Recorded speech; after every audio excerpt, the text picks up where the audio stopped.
Hey everyone, it is Ian and Kimberly Rhodes, excited to bring to you our limited series called Impact. We are so fortunate to be able to speak to some really incredible people locally here in Los Angeles and throughout the nation, different thought leaders, all with different professions. Yeah, and we're asking them those tough questions during COVID-19, just what is challenging them? How are those challenges having them step up in their businesses and personal lives to pivot for success and give you tips and tricks? We hope you enjoy today's interview. All right. All right. We are set up. All right. So, hi, Lily. This is Lily, and you are an English teacher as a second language. Yes.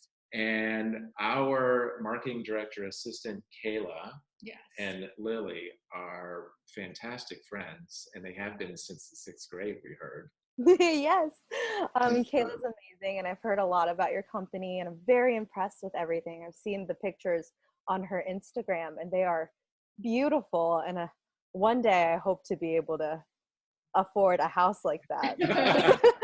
Well, we know how to set that up, structure it, Yeah. and get your goals in place for sure. Yeah, amazing. We wanted to talk to you and have a conversation with you because we've been, having a series of conversations with people and how they've been impacted with coronavirus and how you were actually in China and Korea and teaching English. And we wanted to hear from you what your experience is as a teacher, the experience that you had when you were traveling.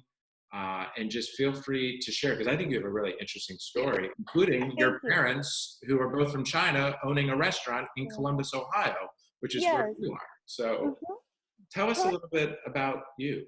Yes. So, my name is Lily. I am 24 years old. I am Chinese American, born and raised in Columbus, Ohio. I started my career in marketing and PR. So I actually started in restaurant marketing because my parents owned a restaurant. I was really familiar with everything that went into operating and marketing a restaurant, and that was where my interests were. But eventually I got to the point where I didn't want to wait anymore to do the things that I loved. So that sparked like a journey within where I've always wanted to learn Chinese, and I'm fluent in Cantonese, but I was never fluent in Mandarin, which is the national language. And that prompted me to move to China and become an English teacher. So Where did you move in China? I lived in a small village called Yangshuo. And this small village hasn't been commercialized yet, but it's known to be a huge tourist area. But I lived in the local village next door. So on one side of me was the commercialized street called West Street. And there you could get anything from Italian food, German food. And then if you rode 10 minutes on a bike, you could get to the village where there are still local farmers that probably make less than $50 American dollars a year. And they live off of their land. And we could swim in rivers, and it was just a beautiful, tiny little secluded village that I fell in love with. And a really big reason why I chose to teach English there was because their school is top notch, where they have an English school and a Chinese school. So the English school teaches English to Chinese nationals, and their Chinese school brings in foreigners from all over the world, and they pair them together, and you're able to exchange cultures and languages with beautiful scenery. So fantastic. And you were doing that online and in person in schools. Yes. So yes, I was living in China. I was teaching every day. And then I was also teaching Chinese students at night on a company online. So I was teaching online and in person. And I was just trying to soak in all the culture that I could. And yeah, that's how I started. That's why I was in China during the whole COVID-19 outbreak. I was living in China for about 4 months in 2019. Came home for the holidays, spent Thanksgiving. Oh, Thanksgiving, my birthday, my boyfriend's graduation, Christmas, and New Year's. Packed it all into one. Yes. I was like, if I'm going to be in America, I'm going to do everything at once. Yeah. And then you're like, peace out again. Yeah. And then January 8th, I flew to China with my boyfriend. So Okay. this is when I wanted to show him my school and everything that I fell in love with in China, January 9th. And then we also wanted to go to Korea. And then we actually had plans to go to Bali in Indonesia. So this was going to be a 6-8 week trip. We were celebrating our 6-year anniversary Oh my gosh. and him graduating. We didn't buy each other presents for any of the holidays because everything was going into this vacation. Yeah. I And like that you so, mentioned that it was going to be 6 to 8 weeks, which makes it Mhm. sound like it wasn't all planned. you're right. So, when you're planning these things, you know that things are gonna change. You can't stick to a plan. And so we really only booked flights and hotels, and then everything else was up in the air. And so we left June 9th. And then right when we got to China was the first case of January, coronavirus. right? Yeah, January 9th. And around January 11th was when the first case showed up in the city that we were actually staying in. Wow. And then we went to where my school was, called Yangshuo. And then a week in was when the first case was found in Yangshuo. Oh boy. And then we were like, oh no. And then we went to our next stop in our trip. And then that was when things got really bad. And that was when everything started shutting down. And they were like, no trains, no traveling. And we were in Shenzhen. And Shenzhen is known to be this really big, popping business hub. And it was a ghost town. And we were like, what is happening? Like, that was when there were only 5,000 cases in China. Oh my gosh. So this was the very beginning. They're right on the onset. Yes, we were accidentally locked in a mall because we were just hanging out at a coffee shop, and then the mall closed because of COVID, because of coronavirus. They're like, we're shutting everything down. And then we were just at a coffee shop, and then we went to the bathroom before we left. And then when we got out of the bathroom, everything was dark. And we were like, what is happening? And we started recording, and the security guards came up to us, and they were like, what are you doing here? And we're like, what? Like, we were just hanging out here. And then the next day was when they closed off borders outside to like leave China. And we were able to get on a plane and leave to go to Korea. It was like, So you went from coming out of the bathroom, the lights are off, security guard says, what are you doing here, to you hopped on a plane the next day to go to well, Korea. we were supposed to be going to Korea that night. So we were just hanging out at the mall to like kill time between like checking out of our Airbnb to getting on the plane. So we just needed to kill time. So we had our luggage and everything with us.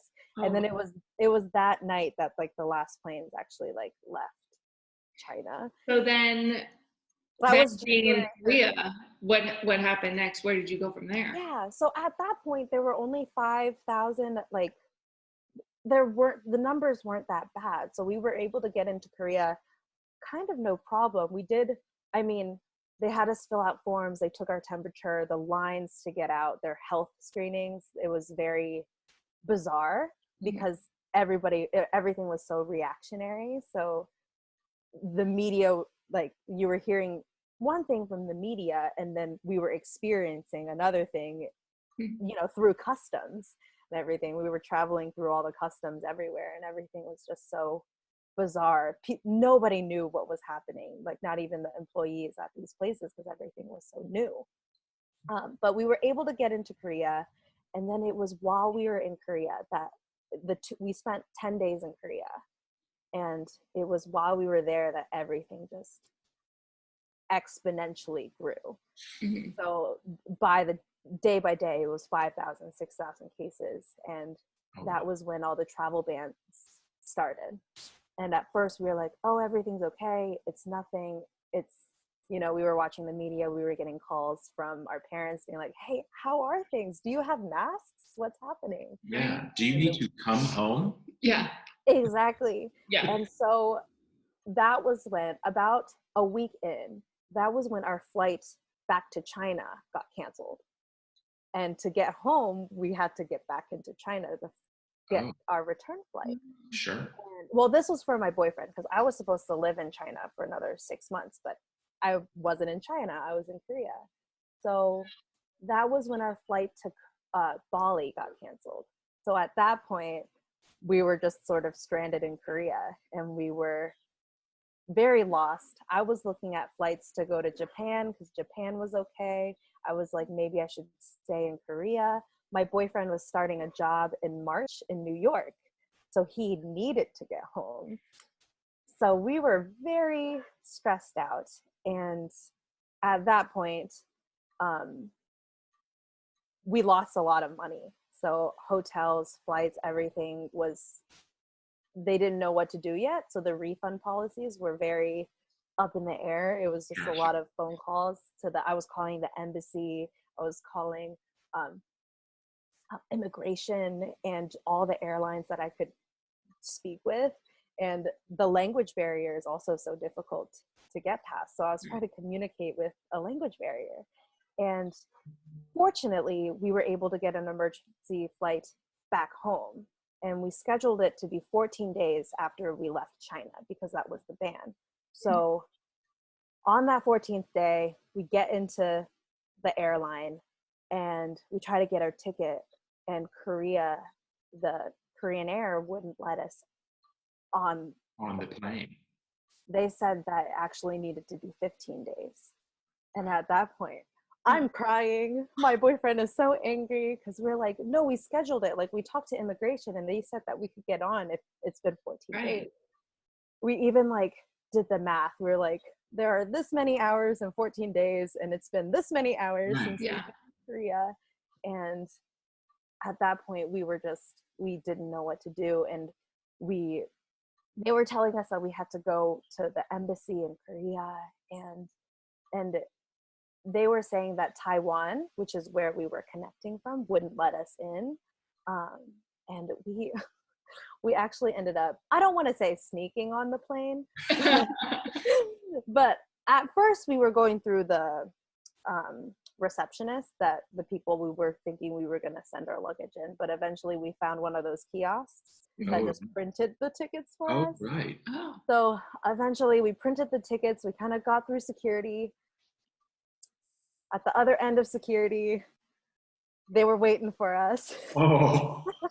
And we were like, oh, please just let us on the plane. It's been long enough. And, at that point I was begging with them. I was like, please, just let us get on the phone with Taiwan immigration. And if they say that we can get on, will you let us on the plane? And then they escorted us to the gate and they were waiting with us there. And eventually I got on the phone with the Korean embassy, who sent an email to this airline, and they were discussing things. And eventually they let us on.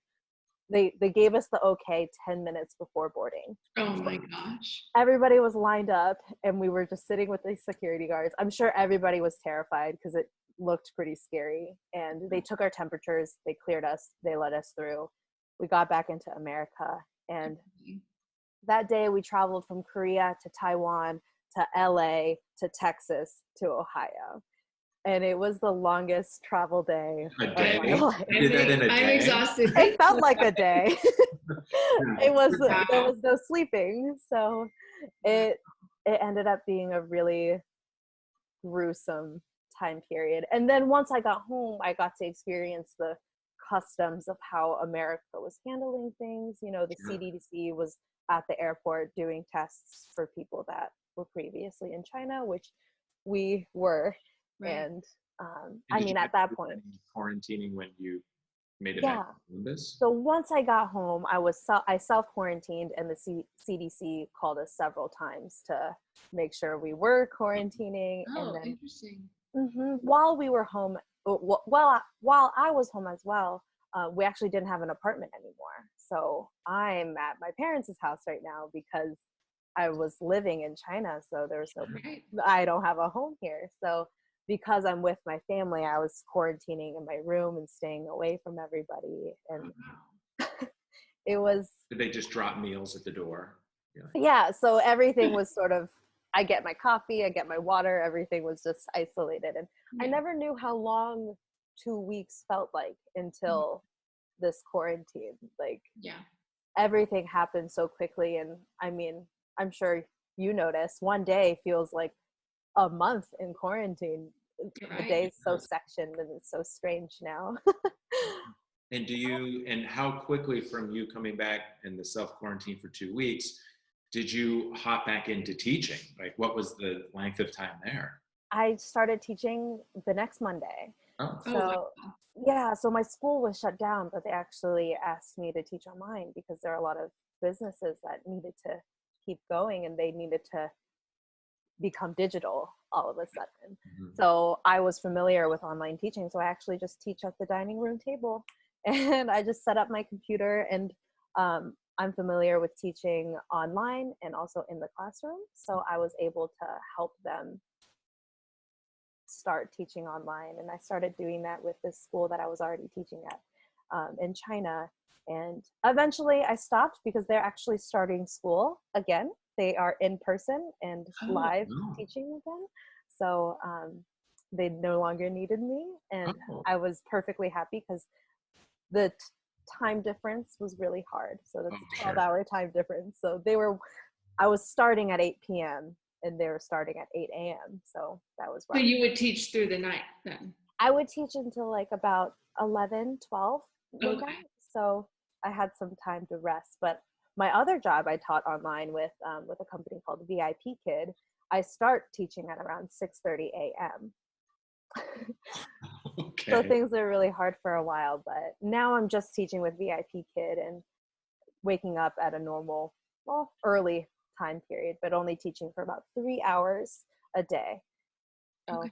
And did you find, I mean, do you find teaching online to be easier and more streamlined than in person, or do you feel like the in person is still the true way to teach? yeah, I think online is a very good way to get around teaching in person if, there's a pandemic going around. But with language learning, there's so much hands-on um, experience that you can't have when it's online. And a lot of it is through body language, through the conversation of having a group setting. When you're teaching online, it's really hard to get conversation going when it's just one-on-one.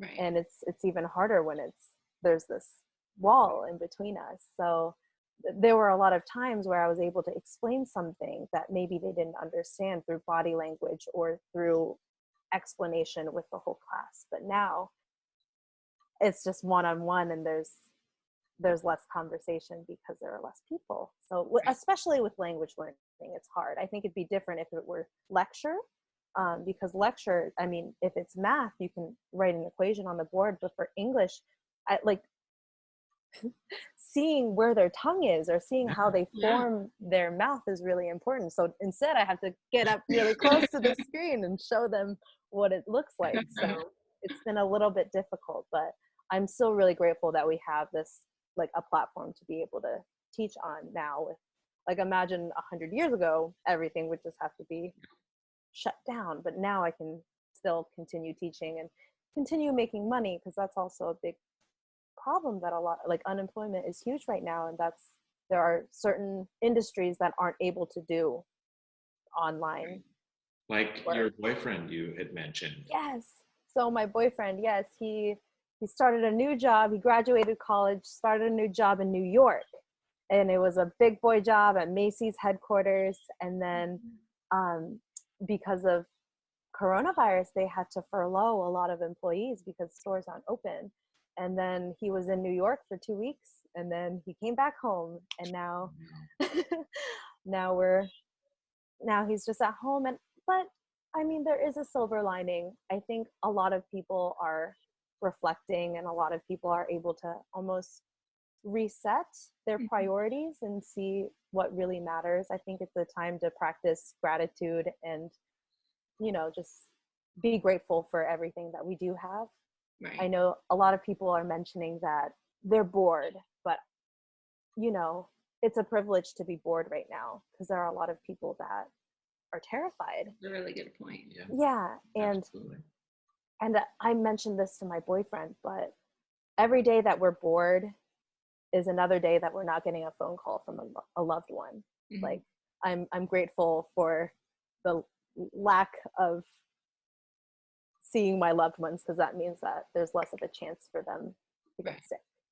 So yeah, there is a silver lining, especially with the environment, and like I think it's a time of grief and it's a time of anxiety, but it can also be a time of reflection and getting in tune with our mental health. Absolutely. I know that's same for us, and we've Yeah. been telling people, get your meds, in terms of meditation and diet and exercise. Exercise. And Yeah, I know a lot of, sorry, go ahead. I know, and your boredom brought blonde hair. So, Yes. Oh yes, you'll notice from my pictures that I normally have deep black hair, but you know why I mentioned,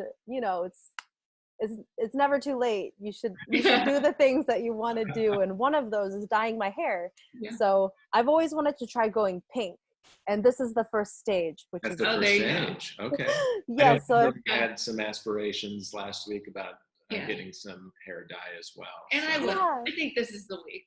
yes, I completely encourage it. I had to bleach it 3 times, Oh. and then this is what I ended up with. And my roots are coming back, but I'm not sure how long this is going to happen, so I figured Yeah. this is a great opportunity to seize the moment. And Well, Lily, I think you've seized the moment.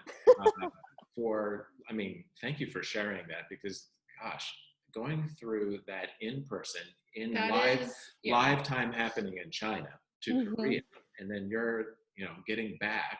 But Mhm. I have a question too on switching gears a little bit, because we know that your family owns a restaurant in Mhm. Columbus, and we're in LA. We know here, and I'm sure there too, and across the nation, Mhm. restaurants are shutting down. They're only offering takeout or to-go orders. And how has that affected your family and your parents? Yeah. So, in Ohio, we were very preemptive. We closed things down really fast. I think we were the first to shut all schools down. Mhm. But restaurants came a week after. So restaurants were ordered to only do takeout. And that was actually when we decided to shut everything down. So my dad is 70 years old. Mhm. And, he's always had lung coughing issues. And, he's at that age where we don't want to take the risk. Of course. So, we discussed like, oh, you can only do carry out, but with carry out, there is still contact, and, he can't deliver. So, it was just weighing the options, like take the risk or don't take the risk. And ultimately with his age, we decided to not take the risk. And we've been shut down for about a month now. And we're fortunate enough to,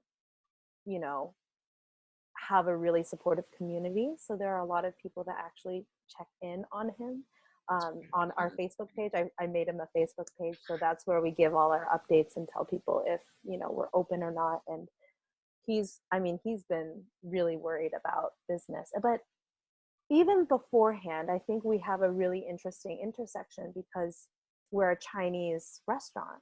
Mhm. So even beforehand, there was a lot of people nervous about going to Chinese restaurants in the first place. So in the beginning, when this was all happening in China, there were a lot of people in America that were nervous about going to Chinese restaurants or Asian stores, supermarkets. Right. So even beforehand, he was getting maybe 2 customers a day. Oh. Wow.